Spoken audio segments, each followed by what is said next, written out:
അല്പസമയത്തെ ചിന്തയ്ക്കായിട്ട് വേദവചനം വായിക്കുന്നു. എബ്രായ ലേഖനം 1-ാം അധ്യായം 5-6 വാക്യങ്ങൾ. നീ എൻ്റെ പുത്രൻ, ഞാൻ ഇന്ന് നിന്നെ ജനിപ്പിച്ചിരിക്കുന്നു എന്നും ഞാൻ അവന് പിതാവും അവൻ എനിക്ക് പുത്രനുമായിരിക്കും എന്നും ദൂതന്മാരിൽ ആരോടെങ്കിലും വല്ലപ്പോഴും അരുളി ചെയ്തിട്ടുണ്ടോ? ആദിജാതനെ പിന്നെയും ഭൂലോകത്തിലേക്ക് പ്രവേശിക്കുമ്പോൾ ദൈവത്തിൻ്റെ സകല ദൂതന്മാരും അവനെ നമസ്കരിക്കണം എന്ന് അരുളി ചെയ്യുന്നു. പ്രിയരെ, എബ്രായ ലേഖനം എഴുതിയത് ആരാണ് എന്ന് ഇതിൻ്റെ ഹെഡിങ്ങിലില്ല. എബ്രായ ലേഖനം പൗലോസ് എഴുതി എന്ന് വിശ്വസിക്കുന്നവരുണ്ട്. എന്നാൽ പൗലോസ് അല്ല എഴുതിയത്, വേറെ ആരോ എബ്രായ വിശ്വാസത്തിൽ വന്ന നയപ്രമാണ സംബന്ധ പരീക്ഷനായിരിക്കുന്ന ഒരു വ്യക്തി ആണ് ഈ ലേഖനം എഴുതിയെന്നും വിശ്വസിക്കുന്നവരുണ്ട്. ഇതിൻ്റെ അവസാന ഭാഗത്ത് തീമോത്തിയോസ് ജയിലിൽ നിന്ന് വന്നാൽ എന്നൊരു ഭാഗം നമ്മൾ വായിക്കുന്നുണ്ട്. ഇക്കാരണത്താലാണ് പറയുന്നത് ഇത് പൗലോസിന് ശേഷം തീമോത്തിയോസിൻ്റെ കാലത്ത് സംഭവിച്ചതാണ് എന്ന്. ആ കാലങ്ങളിൽ എഴുതപ്പെട്ട ലേഖനമാണ്. പൗലോസിന് ശേഷം അപ്പോസ്തലന്മാരുടെ കാലശേഷം എഴുതപ്പെട്ട ലേഖനമാണെന്ന് വിശ്വസിക്കുന്നവരുണ്ട്. എന്തായാലും ദൈവം യേശുക്രിസ്തു മുഖാന്തരം യേശുക്രിസ്തുവിൻ്റെ നാമത്തിൽ വേർപെട്ട വിശുദ്ധ ജനത്തിന് ദൈവത്തിൻ്റെ വഴികളെ മനസ്സിലാക്കി തരേണ്ടതിന് ദൈവത്തിൻ്റെ സഭയ്ക്കുള്ള ആലോചനയായിട്ട്, പ്രബോധനമായിട്ട് ദൈവം നമുക്ക് നൽകപ്പെട്ടിരിക്കുന്ന അനുഗ്രഹീതമായ ഒരു ലേഖനമാണ് എബ്രായ ലേഖനം. എബ്രായ ലേഖനം എഴുതിയത് എബ്രായ വിശ്വാസികൾക്കാണ്. എബ്രായ വിശ്വാസികളുടെ ന്യായപ്രമാണ വ്യവസ്ഥകൾ, അതിൻ്റെ ആചാരങ്ങൾ, അതിൻ്റെ അനുഷ്ഠാനങ്ങൾ, അത് മുഖാന്തരം ഉണ്ടാകുന്ന ഈ ലോകപ്രകാരമുള്ള ജീവിതം, ഇതിനെല്ലാം പ്രദാനം ചെയ്തുകൊണ്ടും എന്നാൽ എബ്രായ വിശ്വാസികൾ എബ്രായ ന്യായപ്രമാണപ്രകാരം ജീവിച്ച ഒരു വ്യക്തിയാണെങ്കിൽ, അങ്ങനെ ജീവിച്ചുകൊണ്ടിരിക്കുന്ന ഒരു വ്യക്തിക്ക് യേശുക്രിസ്തുവിൻ്റെ രാജ്യത്തിലേക്ക് പ്രവേശിക്കുവാൻ സാധ്യമല്ല. ന്യായപ്രമാണത്തിൻ്റെ ആചാരങ്ങൾ അനുസരിച്ച് ദൈവത്തെ സേവിക്കുന്ന ഒരു വ്യക്തിക്ക് യേശുക്രിസ്തുവിൻ്റെ രാജ്യത്തിലേക്ക് പ്രവേശിക്കാൻ, അതായത് ദൈവസഭയിലേക്ക് പ്രവേശിപ്പാൻ സാധ്യമല്ല. അത് വേറെയാണ് എന്നുള്ള ദൈവികമായ ആലോചന അറിയിച്ചുകൊണ്ട് കർത്താവിൻ്റെ ദാസൻ ന്യായപ്രമാണത്തിൻ്റെ വ്യവസ്ഥകളും പുതിയ നിയമത്തിൻ്റെ വ്യവസ്ഥിതികളും എന്നുള്ള വിഷയത്തെ ആസ്പദമാക്കി പുതിയ നിയമം വേറെയാണ്, പഴയ നിയമം വേറെയാണ്. പഴയ നിയമം മുഖാന്തരം രക്ഷാപൂർത്തീകരണം പ്രാപിക്കുവാൻ ആർക്കും കഴിയില്ല എന്ന് പഠിപ്പിച്ചുകൊണ്ട് എഴുതിയിരിക്കുന്ന ലേഖനമാണ് എബ്രായ ലേഖനം. എബ്രായ ലേഖനത്തിൽ കാതലായ വിഷയം യേശുക്രിസ്തുവിലേക്കുള്ള നിത്യജീവൻ, യേശുക്രിസ്തുവിലൂടെ നമുക്ക് ലഭിക്കുന്ന പാപമോചനം, യേശുക്രിസ്തു മുഖാന്തരം ദൈവത്താൽ നമ്മൾ പ്രാപിക്കേണ്ടുന്ന വിശ്വാസ ജീവിതം. ഹല്ലേലൂയ. യേശുക്രിസ്തു എന്ന പുരോഹിതൻ, അത് നിത്യപുരോഹിതനാകുന്നു. യേശുക്രിസ്തുവിലുള്ള വേർപാട്, വിശുദ്ധി, ഇതെല്ലാം ന്യായപ്രമാണ വ്യവസ്ഥിതികളല്ല, കൃപയുടെ വ്യവസ്ഥിതികൾ എന്നുള്ളതിനെക്കുറിച്ചുള്ള ആഴമായ വെളിപ്പാടാണ് ഈ എബ്രായ ലേഖനത്തിലൂടെ ദൈവം നമ്മെ പഠിപ്പിക്കുന്നത്. അതിൻ്റെ 1:5 വായിക്കുമ്പോൾ, നീ എൻ്റെ പുത്രൻ, ഇന്ന് ഞാൻ നിന്നെ ജനിപ്പിച്ചിരിക്കുന്നു. ഇത് സങ്കീർത്തനം 2 ഉദ്ധരണിയാണ്. എന്നും ഞാൻ അവന് പിതാവും അവൻ എനിക്ക് പുത്രനുമായിരിക്കും എന്നും എഴുതിയിരിക്കുന്നു. ദൂതന്മാരിൽ ആരോടെങ്കിലും വല്ലപ്പോഴും അരുളി ചെയ്തിട്ടുണ്ടോ എന്ന് എബ്രായ വിശ്വാസികളോട് അരുളി ചെയ്യുകയാണ്, അല്ലെങ്കിൽ ഈ എബ്രായ വിശ്വാസികളോട് ബുദ്ധി ഉപദേശിക്കുകയാണ്. എബ്രായ വിശ്വാസികളല്ല, ന്യായപ്രമാണ വിശുദ്ധന്മാർ. ന്യായപ്രമാണ വിശുദ്ധന്മാരോടുള്ള ബന്ധത്തിൽ നമ്മൾ ചിന്തിക്കുമ്പോൾ, ന്യായപ്രമാണ വിശുദ്ധന്മാർ ദൂതന്മാരെ നമസ്കരിക്കണമായിരുന്നു. നമസ്കരിക്കുന്നതിന് തെറ്റില്ലായിരുന്നു. കാരണം നമ്മൾ യോശുവയുടെ പുസ്തകം വായിക്കുമ്പോൾ യെരിഹോന്റെ വിഷയം സംബന്ധിച്ച് ദൈവദാസനായ യോശുവ ദൈവസന്നിധിയിൽ നിലമ്പാട് വീണ് നിലവിളിക്കുമ്പോൾ, ഗായി പട്ടണം സംബന്ധിച്ചുള്ള വിഷയമാണ്. നിലവിളിക്കുമ്പോൾ ദൈവത്തിൻ്റെ ദൂതൻ അവന് പ്രത്യക്ഷനാകുന്നുണ്ട്. ഈ ദൂതനെ ദൈവദാസനായിരുന്ന യോശുവ നമസ്കരിക്കുമ്പോൾ നമസ്കരിക്കരുതെന്ന് പറയുന്നില്ല. തിരിച്ച് ശിഷ്യനായ യോഹന്നാൻ പത്മോസ് ദ്വീപിൽ യേശുക്രിസ്തുവിൻ്റെ വെളിപ്പെടുത്തി കൊടുത്ത ദൂതനെ അവൻ നമസ്കരിച്ചപ്പോൾ അവൻ പറയാണ്, അരുത്, ദൈവത്തെ മാത്രമേ നീ നമസ്കരിക്കാവൂ. കാരണം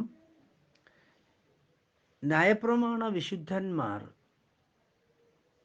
ദാസന്മാരാണ്. എന്നാൽ യോഹന്നാനോടൊപ്പമുള്ള യേശുക്രിസ്തുവിൻ്റെ നാമത്തിൽ വേർപെട്ട വിശുദ്ധന്മാരെന്ന് പറയുന്നത് പുത്രനാണ്.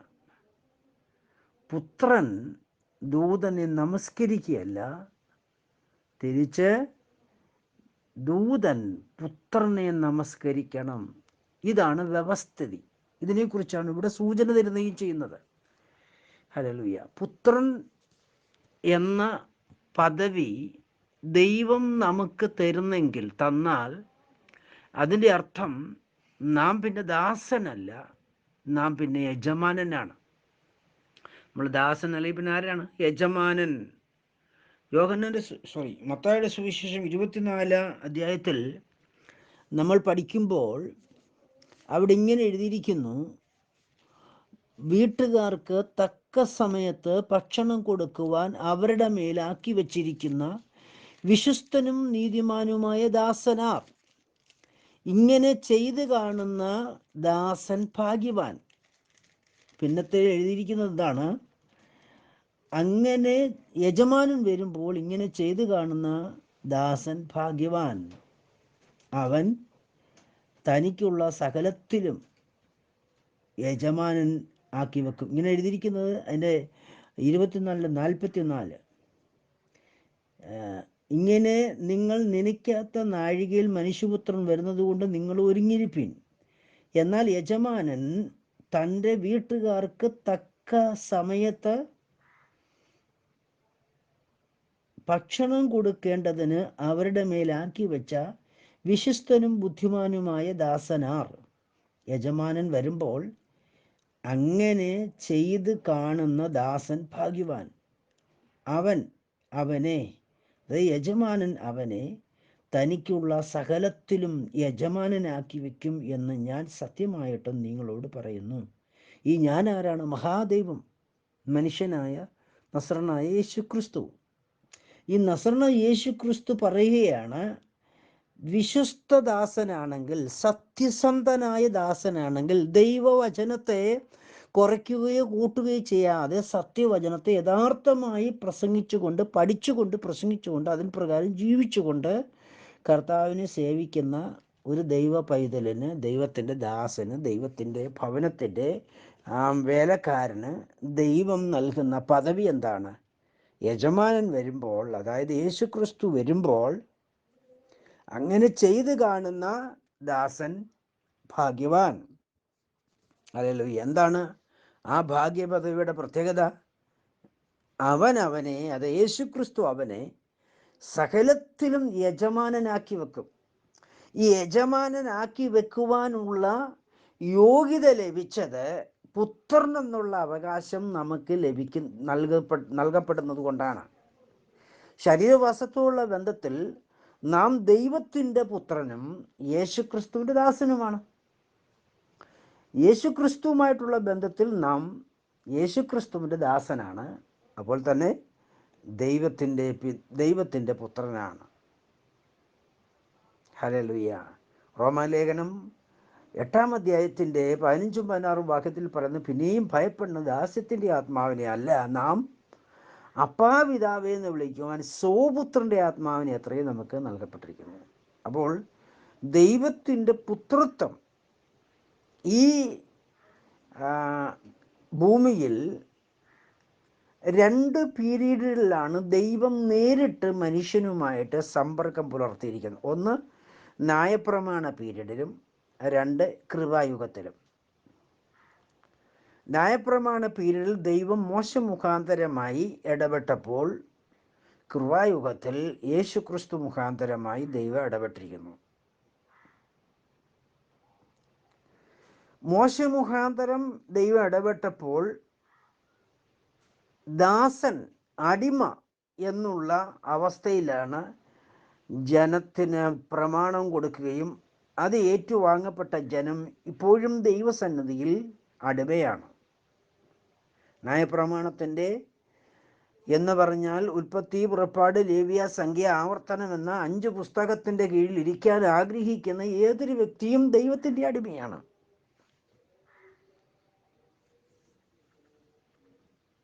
എന്നാൽ യേശുക്രിസ്തു മുഖാന്തരം ദൈവത്തിൻ്റെ വചനത്തിൻ്റെ വ്യവസ്ഥതയിൽ കൃപായുഗത്തിൽ നമ്മൾ ദൈവസന്നിധിയിൽ പത്രോസിൻ്റെ ഉപദേശപ്രകാരം വേർപെട്ട് വന്നാൽ, വിശുദ്ധ ജീവിതം നയിച്ചാൽ, നമ്മൾ ദാസനല്ല, നമ്മൾ അടിമയല്ല, പുത്രനത്രേ.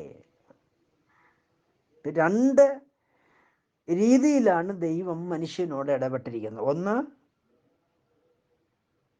ദാസൻ എന്ന രീതിയിലും, 2 പുത്രൻ എന്ന രീതിയിലും. ഒന്നും കൂടെ വിശദമായി പറഞ്ഞാൽ, 1 അടിമ എന്ന രീതിയിലും, 2 പുത്രൻ എന്ന രീതിയിലും. ഹല്ലേലൂയ. നമ്മൾ പുത്രനെങ്കിലോ സകലത്തിലും അവകാശികളാണ്. നമ്മളുടെ ദൈവസന്നിധിയിൽ നമ്മൾ ഈ ഭൂമിയിൽ ജീവിക്കുമ്പോൾ, എൻ്റെ പ്രിയരെ, ഈ പുത്രത്വം എന്ന അവകാശം നമ്മൾ പ്രാപിക്കണം. പുത്രത്വ അവകാശം എല്ലാവർക്കും ദൈവം നൽകുന്നില്ല. യേശുവിനെ രക്ഷിതാവും കർത്താവുമായി സ്വീകരിച്ച് ഈ ഭൂമിയിൽ എല്ലാവർക്കും പുത്രത്വം ലഭിക്കുമോ എന്ന് ചോദിച്ചാൽ ഇല്ല, ലഭിക്കില്ല. പിന്നെയും ചില ദൈവികമായ വ്യവസ്ഥകളുണ്ട്. ആ വ്യവസ്ഥ പ്രകാരം നമ്മൾ വിശുദ്ധ ജീവിതം നയിച്ചാൽ മാത്രമേ, ദൈവത്തെ അനുസരിച്ചാൽ മാത്രമേ നമുക്ക് പുത്രത്വം ലഭിക്കുകയുള്ളൂ. പുത്രനെങ്കിലോ നമ്മൾ സകലത്തിലും അവകാശികളാണ്. കഴിഞ്ഞ ക്ലിപ്പുകളിൽ ഞാൻ നിങ്ങളോട് യേശുക്രിസ്തുവിൻ്റെ ആലോചന അറിയിച്ചിട്ടുണ്ട്, എങ്ങനെയാണ് നാം പുത്രനാകുന്നതെന്ന്. യേശുവിനെ കർത്താവും രക്ഷിതാവുമായി സ്വീകരിച്ച് യേശുക്രിസ്തുവിൻ്റെ നാമത്തിൽ സ്നാനപ്പെട്ട് എന്നാൽ മാത്രമേ നമുക്ക് പുത്രത്വം ലഭിക്കുകയുള്ളൂ. പുത്രന് ദൈവം കൊടുക്കുന്ന അവകാശമാണ് അവൻ്റെ പരിശുദ്ധാത്മാവിലുള്ള കൃപ എന്ന് പറഞ്ഞാൽ അഭിഷേകം, ദൈവശക്തി പുത്രന് കൊടുക്കുന്നതാണ്. അവർ യേശുവിനെ കർത്താവിൻ്റെ രക്ഷിതാവായി സ്വീകരിച്ചിട്ടുള്ള എല്ലാവർക്കും പരിശുദ്ധാത്മാവെന്ന കൃപ നൽകാറുണ്ട്. പക്ഷേ വിശുദ്ധ തിരുവെടുത്ത് പറയുന്നു, യോവേൽ പ്രവചനത്തിൻ്റെ 2-ാം അധ്യായത്തിലും അപ്പോസ്തല പ്രവൃത്തി 2-ാം അധ്യായത്തിൽ ഇങ്ങനെ പറയുന്നു, അന്ത്യകാലത്ത് സകല ജഡത്തിന്മേലും എൻ്റെ ആത്മാവിനെ പകരും. അപ്പോസ്തല പ്രവൃത്തി 2:17 പറയുന്നു, അന്ത്യകാലത്ത് സകല ജഡത്തിന്മേലും എൻ്റെ ആത്മാവിനെ പകരും. എന്നാൽ 18-ാം വാക്യത്തിൽ പറഞ്ഞത് സകല ജഡവുമെന്നല്ല, എൻ്റെ ദാസന്മാരുടെ മേലും കൂടെ ഞാൻ അന്നാളിൽ എൻ്റെ ആത്മാവിനെ പകരും. അപ്പോൾ ഇത് 2 2ആണോ? തീർച്ചയായും. ഇത് രണ്ടും രണ്ടാണ്. ദൈവശക്തി ലോകത്തിൽ എല്ലാ വിശ്വസിക്കുന്ന എല്ലാ ജഡത്തിനും കിട്ടും. എന്നാൽ കർത്താവിൻ്റെ സ്വന്തത്തിൽ നമ്മളായിത്തീരണം. എങ്ങനെയാണ് നമ്മൾ കർത്താവിൻ്റെ സ്വന്തത്തിലാകുന്നത്? ദൈവത്തിൻ്റെ സ്വന്തത്തിലാകണമെങ്കിൽ നമ്മൾ യേശു ക്രിസ്തു എന്ന നാമം ധരിക്കണം. യേശു ക്രിസ്തു എന്ന് കേൾക്കുമ്പോൾ ചിലർക്കൊക്കെ ഭയങ്കര അലർജിയാണ്. എൻ്റെ പ്രിയരെ, മഹാദൈവത്തിൻ്റെ പേരാണ് യേശു ക്രിസ്തു എന്നുള്ളത്. യേശു ക്രിസ്തു എന്നുള്ളത് ദൈവപുത്രൻ്റെ പേരാണ്. ആരാണ് ദൈവപുത്രൻ? ദൈവമാകുന്ന കർത്താവ് ആത്മാവാകുന്നു, ദൈവം വചനമാകുന്നു. ആത്മാവായ ദൈവം, വചനമായ ദൈവം ഈ ഭൂമിയിൽ ഒരു ശരീരം ധരിച്ചു. ആ ശരീരത്തിന് യേശു എന്ന് പേരിട്ടു. ആ ശരീരത്തെ ദൈവശക്തിയാൽ നിറച്ചു എന്ന് യോർദാനിൽ യോഹന്നാൻ സ്നാപകൻ്റെ കൈക്കീഴിൽ സ്നാനപ്പെട്ടപ്പോൾ ദൈവം അവനെ ശക്തിയാൽ നിറച്ചു. ഹല്ലേലൂയ. ആ നിമിഷം മുതൽ യേശു ക്രിസ്തുവായി. ആ നിമിഷം മുതൽ യേശു എന്ന ആ ശരീരത്തിന് എന്തൊരു അവകാശം ലഭിച്ചു? അഭിഷക്തൻ എന്ന അവകാശം ലഭിച്ചു. എപ്പോഴ്? പരിശുദ്ധാത്മാവ് പ്രാവുന്ന രൂപത്തിൽ അവനിലേക്ക് ഇറങ്ങുന്നത് യോഹന്നാൻ കണ്ടു. ലോകത്തിൽ വേറെ ആരും കണ്ടിട്ടില്ല. യോഹന്നാൻ മാത്രമേ ആ വെളിപ്പാട് കണ്ടുള്ളൂ, ആ ദർശനം കണ്ടുള്ളൂ. യോഹന്നാൻ മാത്രം കണ്ട ആ വെളിപ്പാടും പ്രകാരം യേശുവിനെ ദൈവം അഭിഷേകം ചെയ്തു. യേശു എന്ന പുത്രനെ, യേശു എന്ന ശരീരത്തെ, പുത്രൻ എന്ന് പറഞ്ഞാൽ എന്താണ്? ശരീരം.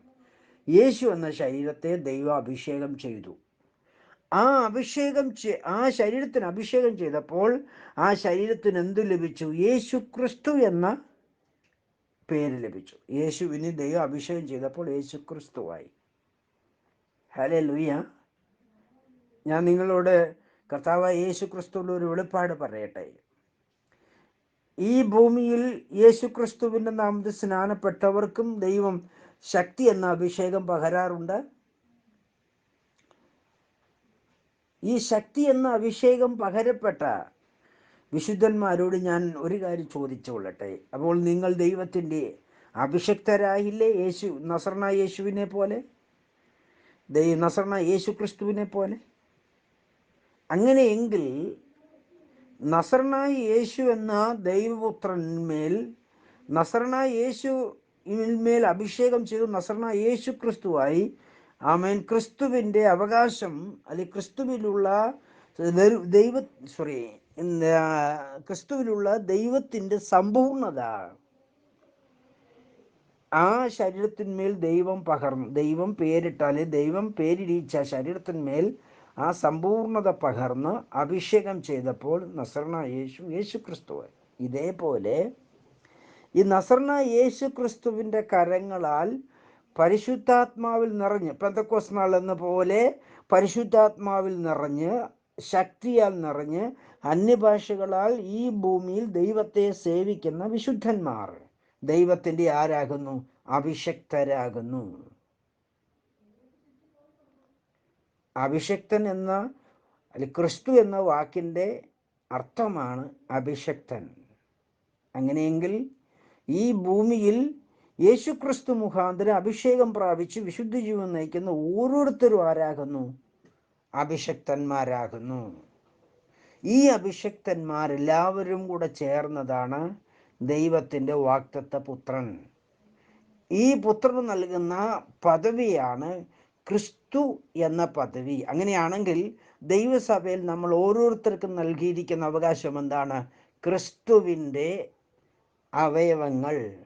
ക്രിസ്തുവിൻ്റെ അവയവങ്ങൾ. നമ്മൾ ദൈവത്തിൻ്റെ അഭിഷക്തന്മാരാണ്. അപ്പോൾ തന്നെ ദൈവത്തിൻ്റെ അഭിഷക്തനായ യേശുക്രിസ്തുവിൻ്റെ അവയവങ്ങളുമാകുന്നു. ഹല്ലേലൂയ. യേശുക്രിസ്തുവിൻ്റെ അവയവമായി തീരുവാനൊക്കെ നമുക്ക് ലഭിച്ച ഭാഗ്യപദവി എന്താണ്? നമ്മൾ യേശുവിനെ രക്ഷിതാവും കർത്താവുമായി സ്വീകരിച്ച് യേശുക്രിസ്തു എന്ന നാമത്തിൽ സ്നാനപ്പെട്ടപ്പോഴാണ് നമുക്ക് പുത്രത്വത്തിൻ്റെ പദവി ലഭിച്ചത്. നമുക്ക് പുത്രത്വത്തിൻ്റെ പദവി ലഭിക്കാനുള്ള കാരണം എന്താണ്? നമ്മുടെ ആത്മാവിലും നമ്മുടെ ജീവനിലും ശരീരത്തിലും കൂടെ നമ്മൾ യേശുക്രിസ്തു എന്ന നാമത്തിൽ സ്നാനപ്പെട്ടു. സ്നാപകൻ പാപങ്ങളുടെ മോചനത്തിന് ഞാൻ നിന്നെ അപ്പോസ്തോല ഉപദേശപ്രകാരവും വിശ്വസിക്കുന്നതിനെ സ്നാനപ്പെടുത്തുന്ന ദൈവകൽപ്പന പ്രകാരവും യേശുക്രിസ്തുവിൻ്റെ നാമത്തിൽ സ്നാനപ്പെടുത്തുമെന്ന് പറയുമ്പോൾ, അങ്ങനെ പറഞ്ഞുകൊണ്ട് സ്നാനപ്പെടുത്തുമ്പോൾ, ആ പറഞ്ഞ വാക്കിനാൽ ഞാൻ എന്ന വ്യക്തി, സ്നാനപ്പെട്ട വ്യക്തി യേശുക്രിസ്തു എന്ന നാമം ധരിക്കുകയാണ്. ഈ കാരണത്താൽ യേശുക്രിസ്തു എന്ന നാമത്താൽ ഈ സ്നാനപ്പെട്ട വ്യക്തി, സ്നാപകനല്ല, സ്നാനപ്പെട്ട വ്യക്തിക്ക് ഒരു പദവി ലഭിക്കുന്നു. ആ പദവിയാണ് പുത്രൻ. അപ്പൊ യേശുക്രിസ്തുവിന്റെ നാമത്തിൽ സ്നാനപ്പെടാത്ത ഒരു വ്യക്തിക്കും പുത്രൻ എന്ന പദവി ലഭിക്കുന്നില്ല. ഹല്ലേലൂയ. കാരണം എന്താണ്? ദൈവം വചനമാകുന്നു, ദൈവം ആത്മാവാകുന്നു.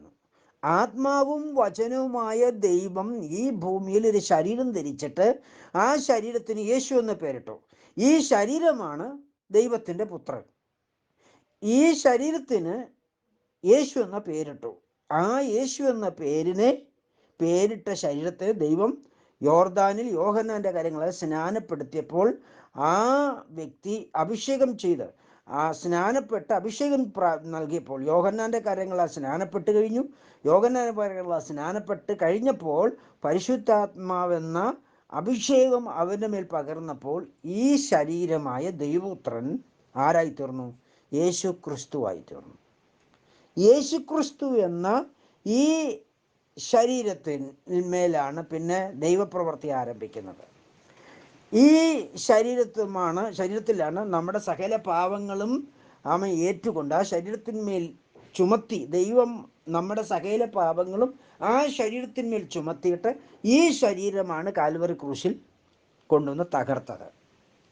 എന്നിട്ട് കർത്താവ് പറഞ്ഞു, ഈ ശരീരം നമുക്ക് വേണ്ടി തകർത്തതുകൊണ്ട്, തകർത്ത ശരീരം യേശുക്രിസ്തു എന്ന പേരിലാകയാൽ ഈ തകർച്ചയിൽ നമ്മൾ യേശുക്രിസ്തു എന്ന പേരിൽ കൂട്ടായ്മയാകുമ്പോൾ, എന്ന് പറഞ്ഞാൽ യേശുക്രിസ്തുവിന് അത് സ്നാനപ്പെടുമ്പോൾ നമ്മൾ എന്ത് ചെയ്യുന്നു?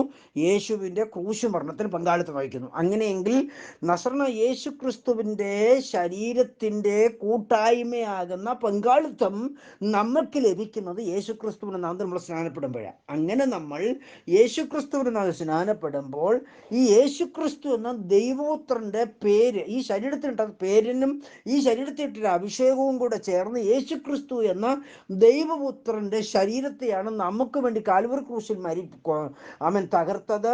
ആ ശരീരത്തിൻ്റെ കൂട്ടായ്മ നമ്മൾ പ്രാപിക്കേണ്ടതിന് നാം യേശുക്രിസ്തുവിനെ സ്നാനപ്പെടുമ്പോൾ, ഹല്ലേലൂയ, യേശുക്രിസ്തു എന്ന പേര് ഉച്ചരിച്ചിരിക്കണം.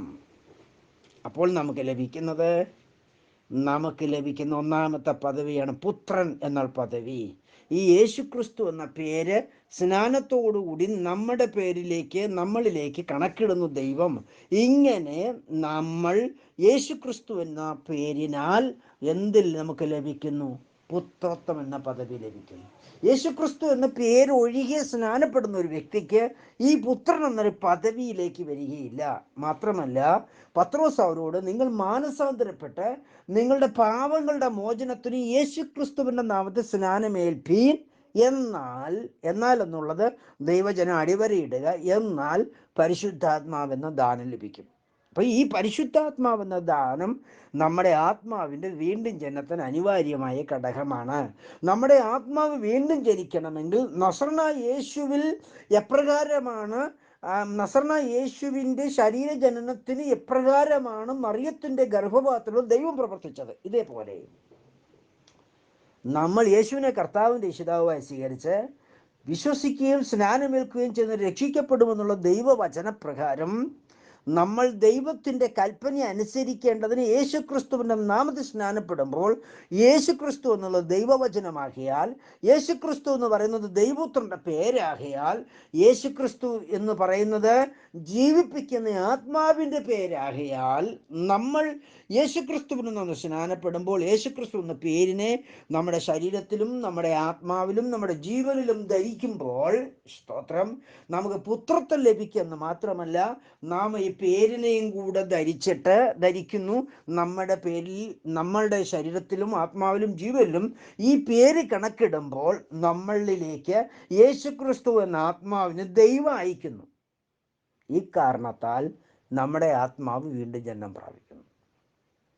വീണ്ടും ജനനം പ്രാപിക്കണമെങ്കിൽ യേശു ക്രിസ്തുവിൻ്റെ നാമത്തിൽ സ്നാനപ്പെടുമ്പോൾ പട്ടേ പറ്റും. സ്നാനപ്പെട്ട് കഴിയുമ്പോൾ നമുക്ക് ലഭിക്കുന്ന പദവിയാണ്, അതായത് പരിശുദ്ധാത്മാവ് നമ്മുടെ മേൽ ഐക്യപ്പെടുമ്പോൾ, നമ്മുടെ സ്നാനത്തോടു കൂടി പരിശുദ്ധാത്മാവിന് നമ്മുടെ മേൽ അയക്കുമ്പോൾ നമ്മുടെ ഹൃദയത്തിൽ ഒരു പരിവർത്തനം നടക്കും. ഈ ഹൃദയത്തിൽ നടക്കുന്ന പരിവർത്തനത്താൽ നമുക്ക് ലഭിക്കുന്ന പദവിയാണ് പുത്രൻ. യേശുക്രിസ്തുവിന് നാം സ്നാനപ്പെടാത്ത ഒരു വ്യക്തിക്കും പുത്രൻ എന്ന പദവി ലഭിക്കില്ല. നമ്മൾ പുത്രനെങ്കിലോ നമ്മുടെ ശരീരവാസത്തിന് വെളിയിൽ നമ്മൾ യജമാനനാണ്. നമ്മൾ പുത്രനെങ്കിലോ ഈ ശരീരവാസത്തിൽ ഇരുന്നു കൊണ്ട് നമ്മൾ പുത്രത്വം പ്രാപിച്ചവരാണെങ്കിലോ, പുത്രത്വം പ്രാപിച്ച് വേർപാടും വിശുദ്ധരുമായി ജീവിച്ചവരാണെങ്കിലോ, പുത്രത്വം പ്രാപിച്ച് പരിശുദ്ധാത്മാവിൽ നിറഞ്ഞ് കർത്താവിൻ്റെ വേല ചെയ്തവരാണ്, ദൈവഹിതം ചെയ്തവരാണെങ്കിലോ, നമുക്ക് ഈ ശരീരത്തിന് വെളിയിൽ ലഭിക്കുന്ന പദവിയാണ് യജമാനൻ. ഹല്ലേലൂയ. പ്രിയരെ, അങ്ങനെ യജമാനൻ എന്ന പദവി ലഭിക്കുമ്പോഴാണ് ന്യായപ്രമാണ വിശുദ്ധന്മാർ ദൈവദൂതന്മാരെ നമസ്കരിക്കുമ്പോൾ അത് തെറ്റെന്ന് പറയാത്ത ദൂതൻ യേശുക്രിസ്തുവിന്റെ നാമത്തിൽ സ്നാനപ്പെട്ട് ദൈവകൃപയിൽ ജീവിക്കുന്ന, അഭിഷക്തരായി ദൈവകൃപയിൽ ജീവിക്കുന്ന ഒരു ദൈവദാസൻ ദൂതനെ നമസ്കരിക്കുമ്പോൾ ദൂതൻ പറയും, അരുതേ, നീ ആരെ നമസ്കരിക്കാവൂ? ദൈവത്തെ മാത്രം നമസ്കരിക്കാവൂ. വിശുദ്ധ തിരുവെഴുത്ത് നമ്മളെ പഠിപ്പിക്കുന്ന എന്താണ്? ഈ ദൂതൻ ആരെ നമസ്കരിക്കണം? പുത്രനെ. ഏതാണ് പുത്രൻ? യേശുക്രിസ്തുവിൻ്റെ നാമത്തിൽ സ്നാനപ്പെട്ട് വേർപെട്ട് ജീവിക്കുന്ന വിശുദ്ധന്മാരുടെ അവകാശമാണ് പുത്രൻ എന്നുള്ള പദവി. ഹല്ലേലൂയ. അങ്ങനെയെങ്കിൽ എന്നെ കേൾക്കുന്ന എൻ്റെ പ്രിയരെ, ദൈവം നമുക്ക് യേശു ക്രിസ്തു മുഖാന്തരം ഒരുക്കിയിരിക്കുന്നത് ഒരു കണ്ണ് കണ്ടിട്ടില്ല, ഒരു ചെവി കേട്ടിട്ടില്ല, ആരുടെ ഹൃദയത്തിൽ തോന്നിട്ടില്ല. ഇപ്പം നമ്മൾ അംശമായി അറിയുന്നു, അംശമായി പ്രവചിക്കുന്നു, അംശമായി മാത്രം മനസ്സിലാക്കുന്നു. പൂർണ്ണമായത് വരുമ്പോഴോ അംശമായത് നീങ്ങിപ്പോകും. അപ്പോൾ ഒരു പൂർണ്ണത നമുക്ക് വരുന്നുണ്ട്. അപൂർണതയല്ല വരുന്നത്, പൂർണ്ണത. എന്തുകൊണ്ടായി പൂർണ്ണത നമ്മളിലേക്ക് വരാൻ കാരണം? നമ്മൾ യേശുക്രിസ്തു എന്ന നാമം ധരിച്ച് പുത്രത്വം പ്രാപിച്ചിരിക്കുന്നുണ്ട്. നമ്മൾ യേശുക്രിസ്തു എന്ന നാമം ധരിച്ച് പുത്രത്വം പ്രാപിച്ചാൽ മാത്രമേ ഈ പുത്രനാകത്തുള്ളൂ. നീ എൻ്റെ പുത്രൻ, ഇന്ന് ഞാൻ നിന്നെ ജനിപ്പിച്ചിരിക്കുന്നു എന്ന് പറയുന്നത്. ഹല്ലേലൂയ. കഴിഞ്ഞ ഒരു ക്ലിപ്പിൽ നമ്മൾ ചിന്തിച്ചതാണ്. ആദ്യ മനുഷ്യനായ ദൈവപുത്രൻ എന്ന പദവി കൊടുത്ത ആദം അഥവാ മനുഷ്യൻ പാപം ചെയ്തപ്പോൾ അവന് നഷ്ടപ്പെട്ടു പോയ പദവിയാണ് പുത്രൻ. നഷ്ടപ്പെട്ടു പോയ ഈ പദവിയിൽ നിന്ന് വീണ്ടും അവന് ആ പദവിയിലേക്ക് നടത്താൻ വേണ്ടിയാണ് ദൈവം ഈ ഭൂമിയിൽ മനുഷ്യനായി തീർന്നത്. ഇതിനാണ് ദൈവം മനുഷ്യനായി തീർന്നത്. ഏദേനിൽ വെച്ച് നഷ്ടപ്പെട്ടു പോയ പുത്രൻ എന്ന പദവിയെ മടക്കി കൊടുക്കുവാൻ, ആ പുത്രൻ എന്ന പദവിയിലേക്ക് മനുഷ്യനെ കരം പിടിച്ച് വഴി നടത്തുവാൻ. അതുകൊണ്ടാണ് നീ എൻ്റെ പുത്രൻ, ഇന്ന് ഞാൻ നിന്നെ ജനിപ്പിച്ചിരിക്കുന്നു എന്നുള്ള പ്രവചന നിവർത്തി നമ്മളിൽ നിവർത്തിക്കുന്നത്. അത് ആര് മുഖാന്തരം? യേശുക്രിസ്തുവിൽ. നമ്മുടെ സ്ഥാനാധിപതി, നമ്മുടെ കർത്താവുമായവൻ BC 4-ാം ആണ്ടിൽ 3-ലും 4-ലും ഇടയ്ക്ക് ഈ ഭൂമിയിൽ മനുഷ്യനായി ജനിച്ചു. ഏകദേശം സെപ്റ്റംബർ ഒക്ടോബർ സമയത്തായിരിക്കാം ജനിച്ചത്, ആകാൻ സാധ്യത കൂടുതൽ. ബൈബിളിൽ തെളിവുകളൊന്നുമില്ല. ചരിത്രപരമായിട്ടും പിന്നെ സമയങ്ങൾ വെച്ച് നമ്മൾ പഠിക്കുമ്പോൾ നമുക്കത് മനസ്സിലാക്കാവുന്നതേ ഉള്ളൂ. കാരണം യേശു AD 30 ക്രൂശീകരണം നടന്നത്. യേശുവിൻ്റെ ക്രൂശുമരണം നടന്നത് AD 30. 33 വർഷം യേശു ഭൂമിയിൽ ജീവിച്ചിരുന്നു എന്ന് നമ്മൾ പഠിക്കുമ്പോൾ AD 30 മുതൽ 33 വർഷം മൈനസ് ചെയ്യുമ്പോൾ യേശു ജനിച്ച സമയം കിട്ടും. അത് ആ സമയം വെച്ച് നോക്കുമ്പോൾ ഏകദേശം സെപ്റ്റംബർ ഒക്ടോബർ മാസങ്ങളിലാണ് യേശു ഈ ഭൂമിയിൽ മനുഷ്യനായി തീർന്നതെന്ന് നമുക്ക് അനുമാനിക്കാം, മനസ്സിലാക്കാം. അതവിടെ കിടക്കട്ടെ. എന്നെ കേൾക്കുന്ന എൻ്റെ പ്രിയരെ അവിടെ ഞാൻ വിടുകയാണ്. പക്ഷെ കർത്താവിന് തിരുവെഴുത്ത് പറയുന്നു, യേശു ഈ ഭൂമിയിൽ മനുഷ്യനായി തീർന്നത് അത് യേശുവിനുള്ള ജനനത്തെക്കുറിച്ച് ഈ പ്രവചനത്തിൻ്റെ 1-ാം ഭാഗത്തിൻ്റെ നിവർത്തീകരണമാണ്. നീ എൻ്റെ പുത്രൻ, ഇന്ന് ഞാൻ നിന്നെ ജനിപ്പിച്ചിരിക്കുന്നു എന്നുള്ള ആ വചനത്തിൻ്റെ പ്രവചനത്തിൻ്റെ ഒരു നിവർത്തീകരണമാണ് നസറനായ യേശുവിൽ. നസറനായ യേശു ക്രിസ്തുവിലൂടെ ഈ ഭൂമിയിൽ വീണ്ടും ജനിക്കുന്ന ഓരോ വിശുദ്ധന്മാരിലും ഈ പ്രവചനം ഇതേപോലെ നിവർത്തിച്ചുകൊണ്ടിരിക്കുകയാണ്. നീ എൻ്റെ പുത്രൻ, ഇന്ന് ഞാൻ നിന്നെ ജനിപ്പിച്ചിരിക്കുന്നു. അപ്പം ദൈവം ഈ ഭൂമിയിൽ നമ്മെ യേശുക്രിസ്തു മുഖാന്തരം പുത്രൻ എന്ന പദവിയിൽ ജനിപ്പിച്ചതിന് ദൈവത്തിൻ്റെ ഉദ്ദേശമുണ്ട്. ആ ഉദ്ദേശം എന്താണ്? പിശാചിൻ്റെ പ്രവൃത്തികളെ അഴിപ്പാൻ. പിശാചിൻ്റെ പ്രവൃത്തികളെ അഴിക്കണമെങ്കിൽ എങ്ങനെ പറ്റത്തുള്ളൂ? സ്വർഗത്തിലും ഭൂമിയിലും സർവാധികാരവും ആർക്ക് നൽകപ്പെട്ടിരിക്കുന്നു? യേശുക്രിസ്തു എന്ന പേരിന്. യേശുക്രിസ്തു എന്ന പേരിനാണ് സ്വർഗത്തിലും ഭൂമിയിലും സകല അധികാരവും നൽകപ്പെട്ടിരിക്കുന്നത്. ആകയാൽ ഈ യേശുക്രിസ്തുവിൻ്റെ നാമത്തിൽ സ്നാനപ്പെടുന്ന ഒരു വ്യക്തിക്ക് പാപമോചനം ലഭിക്കത്തുള്ളൂ. യേശുക്രിസ്തുവിന് സ്നാനപ്പെട്ട വ്യക്തിക്ക് ഈ പേര് കണക്കിടത്തുള്ളൂ. യേശുക്രിസ്തുവിന് സ്നാനപ്പെട്ട വ്യക്തിക്ക് ഈ പേര് ആ വ്യക്തിയിൽ ആത്മാവിലും ജീവനിലും ശരീരത്തിലും നൽകപ്പെടുന്നു. യേശുക്രിസ്തുവിന് സ്നാനപ്പെട്ട വ്യക്തി കർത്താവിൻ്റെ ശക്തി പ്രാപിച്ച് വിശുദ്ധിയിലും വേർപാടിലും ജീവിക്കുന്നു എങ്കിൽ ഇവരിലൂടെ നടക്കുന്ന പ്രവൃത്തിയാണ് പിശാചിൻ്റെ പ്രവൃത്തികളെ അഴിക്കുക എന്നുള്ളത്. കർത്താവിൽ ജീവിക്കുന്ന വിശുദ്ധ ജനമേ, യേശുക്രിസ്തുവിൻ്റെ നാമത്തിൽ വിശുദ്ധ ജീവിതം നയിക്കുന്നവരെങ്കിൽ നിങ്ങളിലൂടെ ഈ പ്രവൃത്തികളെല്ലാം തികഞ്ഞു വരട്ടെ എന്ന് ഞാൻ കർത്താവിനോട് പ്രാർത്ഥിക്കുകയും യേശുക്രിസ്തുവിൽ ആശിക്കുകയും പ്രത്യാശിക്കുകയും ചെയ്യുന്നു. സർവശക്തൻ നിങ്ങളെ സഹായിക്കട്ടെ, അനുഗ്രഹിക്കട്ടെ. നീ എൻ്റെ പുത്രൻ, ഇന്നു ഞാൻ നിന്നെ ജനിപ്പിച്ചിരിക്കുന്നു എന്ന് വിശുദ്ധ തിരുവെഴുത്തിൽ നമ്മൾ വായിക്കുന്നു. സങ്കീർത്തനം 2-ന്റെ ഉത്തരണി തന്നെയാണ് എബ്രായ ലേഖനത്തിൽ ഈ ഇന്നെന്ന് പറയുന്നത്. നമ്മളുള്ള ബന്ധത്തിൽ കൃപായുഗമാണ്. ഇതൊരു ദിവസം ഈ ക്ലിപ്പിൽ നമ്മൾ സംസാരിച്ചു വന്നതാണ്. ഇന്ന് എന്ന് പറഞ്ഞാൽ എന്താണ്? കൃപായുഗമാണ്. സ്തോത്രം. അപ്പം ദൈവത്തിൻ്റെ ആ ദിവസം, ഇന്നെന്ന ദിവസം ഏതാകുന്നു? കൃപായുഗമാണ്. കൃപായുഗത്തെ ദൈവം ഒരു ദിവസത്തോട് പ്രദാനം ചെയ്യുന്നു. ആ ദിവസം ഏതാകുന്നു? കൃപായുഗമാകുന്നു. കൃപായുഗത്തിൻ്റെ എൻ്റെ എപ്പോഴാണ്? നമ്മുടെ റാപ്ചർ. നമ്മുടെ പരിശുദ്ധ പിതാവ് മധ്യാകാശത്തോടെ ഇവിടെ കയറി വരുവീൻ എന്ന് വിളിക്കുമ്പോൾ നമ്മൾ റാപ്ചർ പ്രാപിച്ച് ഉയരങ്ങളിലേക്ക് എടുക്കപ്പെടുന്നു. അതാണ് അതിൻ്റെ എൻ്റെ. അപ്പോൾ നമ്മുടെ പരിശുദ്ധ പിതാവ് ആരാകുന്നു? നസറനായ യേശു. കാരണം എന്താണ്? നസറനായ യേശു നമുക്ക് പരിശുദ്ധ പിതാവായി തീരേണ്ടതിനാണ് ഈ ഭൂമിയിൽ മനുഷ്യനായി തീർന്നത്. മനുഷ്യനായി തീർന്ന എന്തിനു വേണ്ടിയാണ്? നമ്മുടെ പിതാവായി തീരുവാൻ, നമ്മുടെ ദൈവമായി തീരുവാൻ, നമ്മുടെ കർത്താവായി തീരുവാൻ, നമ്മുടെ സഹോദരനായി തീരുവാൻ, നമ്മുടെ സ്നേഹിതനായി തീരുവാൻ.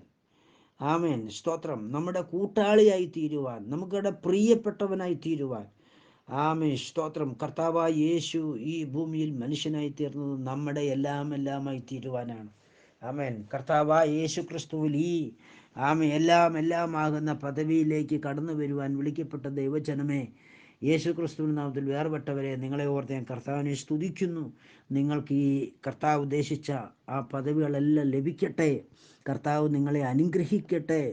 നിങ്ങൾക്ക് പുത്രത്വത്തോടുകൂടി സ്വർഗത്തിലും ഭൂമിയിലെ സകല അവകാശവും നൽകട്ടെ. എബ്രായ ലേഖനം 3:1 ഇങ്ങനെ എഴുതിയിരിക്കുന്നു: അവകാശി സകലത്തിലും യജമാനനെങ്കിലും ശിശുവായിരിക്കുന്നിടത്തോളം കാലം ദാസനേക്കാൾ ശ്രേഷ്ഠതയുള്ളവരല്ല.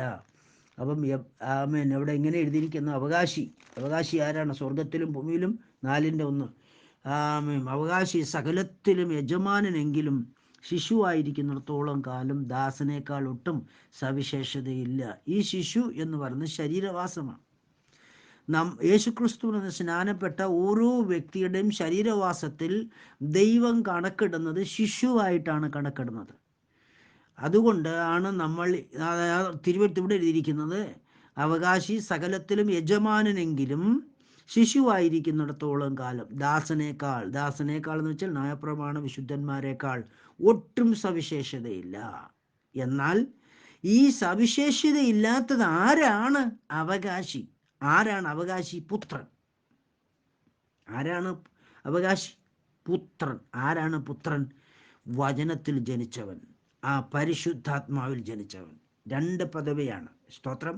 നമ്മുടെ അമ്മയുടെ ഗർഭപാത്രത്തിൽ ബീജവും അണ്ടവും തമ്മിൽ ഏകീഭവിച്ച് സിക്താണ്ഡമായി നമ്മളൊക്കെ ജനിച്ചതുപോലെ വിശുദ്ധ തിരുവെഴുത്തിൽ വചനമെന്ന ആത്മാവും സത്യത്തിൻ്റെ ആത്മാവെന്ന ആത്മാവും, സ്തോത്രം, യേശുവിനെ കർത്താവിൻ്റെ രക്ഷിതാവായി സ്വീകരിച്ച് യേശുക്രിസ്തുവിൻ്റെ നാമത്തിൽ നസറനായ യേശുക്രിസ്തുവിനെ രക്ഷിതാവും കർത്താവായി സ്വീകരിക്കുന്നുള്ളൂ. ആരെ സ്വീകരിച്ചു? വചനത്തെ സ്വീകരിച്ച് നസറനായ യേശുക്രിസ്തുവിൻ്റെ നാമത്തിൽ സ്നാനപ്പെട്ടപ്പോൾ ദൈവം സൗജന്യമായി എന്ത് നൽകി? പരിശുദ്ധാത്മാവെന്ന ദാനം. നസറനായ യേശുവിൽ എന്താ സംഭവിച്ചത്? പരിശുദ്ധാത്മാവ് മറിയത്തിൻ്റെ ഗർഭപാത്രത്തിൽ വന്നു. ദൈവത്തിൻ്റെ ശക്തി നേരിട്ടു. വചനം ജഡമായി തീർന്നു. ഇതേ കാര്യമാണ് നമ്മുടെ ഹൃദയത്തിൽ. ഇങ്ങനെ തന്നെയാണ് സംഭവിച്ചത്. അങ്ങനെ സംഭവിച്ചപ്പോൾ നമ്മൾ ആരായിത്തീർന്നു? ദൈവപുത്രനായിത്തീർന്നു. ഈ പുത്രനെയാണ് ഇവിടെ അവകാശി എന്ന് വിളിച്ചിരിക്കുന്നത്. അവൻ സകലത്തിലും ആരാണ്? യജമാനനാണ്. ആരാണ് ഈ അവകാശി? ഈ ദൈവപുത്രൻ. ദൈവസഭയിലെ ഓരോ അംഗങ്ങളും ആരാകുന്നു? യജമാനനാകുന്നു. ആരാണ് യജമാനൻ? നീ എൻ്റെ പുത്രൻ, ഇന്നും ഞാൻ നിന്നെ ജനിപ്പിച്ചിരിക്കുന്നു എന്ന തിരുവഴുത്തും പ്രകാരമുള്ള ദൈവപുത്രൻ സകലത്തിലും യജമാനനാണ്. പക്ഷേ ശരീരത്തിലിരിക്കും കാലത്തോളം നമ്മൾ ദാസനേക്കാൾ സവിശേഷതയുള്ളതല്ല. പക്ഷെ എന്നെ കേൾക്കുന്ന പ്രിയരെ, ഈ അവകാശിയാകുന്ന പുത്രന് എന്താവാൻ പോകുന്നു? സകലത്തിലെ യജമാനനാകാൻ. യജമാനൻ ആരാണ്? യേശു ക്രിസ്തു. എന്തുകൊണ്ടാണ് യജമാനൻ എന്ന സ്ഥാനത്തേക്ക് പ്രവേശനം ലഭിച്ചത്? യേശു ക്രിസ്തുവിന് നാമത്തിൽ സ്നാനപ്പെട്ടതുകൊണ്ട്. കൃപയാൽ ഈ അനുഗ്രഹം പ്രാപിപ്പാൻ ദൈവം എന്നെ സഹായിച്ചു, നിങ്ങളെയും സഹായിക്കട്ടെ എന്ന് പ്രാർത്ഥിച്ചുകൊണ്ട് എൻ്റെ വാക്കുകളെ നിർത്തുന്നു. ദൈവം നിങ്ങളെ അനുഗ്രഹിക്കട്ടെ, സഹായിക്കട്ടെ.